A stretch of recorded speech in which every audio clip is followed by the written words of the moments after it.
Brothers, this is Dr. Phil Chavez, the Men's Academy. In church history, there is perhaps no greater leader of young men than St. John Bosco. In 1815, he was born in a hut near Castel Nuovo, Italy, in the northern province of Piedmont. This was during a time Italy not only suffered from the devastation of Napoleonic wars, but also drought and famine.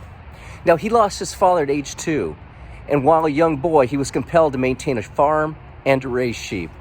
And despite the family poverty, they still shared their needs of food, clothing, and shelter with the needy.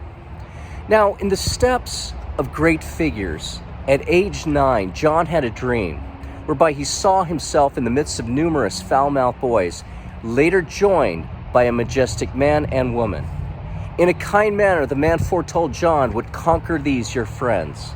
And the woman said, "Be strong, humble, and robust. When the time comes, you will understand everything." Now, the young John spread the faith to his childhood buddies through his juggling, his acrobatics, and even his magic tricks. On Sundays, his young audience would receive the homily he heard earlier at Mass. Now, after ordination to the priesthood, one of John Bosco's earlier assignments was prison work. Here he encountered several delinquent boys whom he would serve later with great commitment. Starting his first oratory with a boy kicked out of church, he began gathering homeless boys of Turin for games, learning, and devotions. 400 boys were in his care after 4 years. With many difficulties finding housing, John began his work in a hut.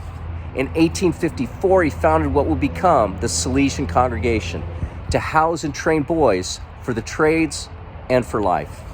Now, in the years to follow, Father Bosco built several trade schools and inspired countless others.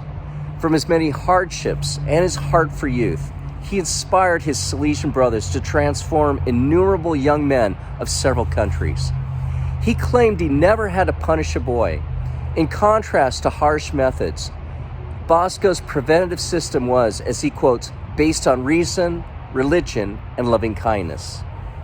John Bosco died in 1888. At that time, 130,000 children, mainly boys, were being supported by the Salesians in over 250 homes.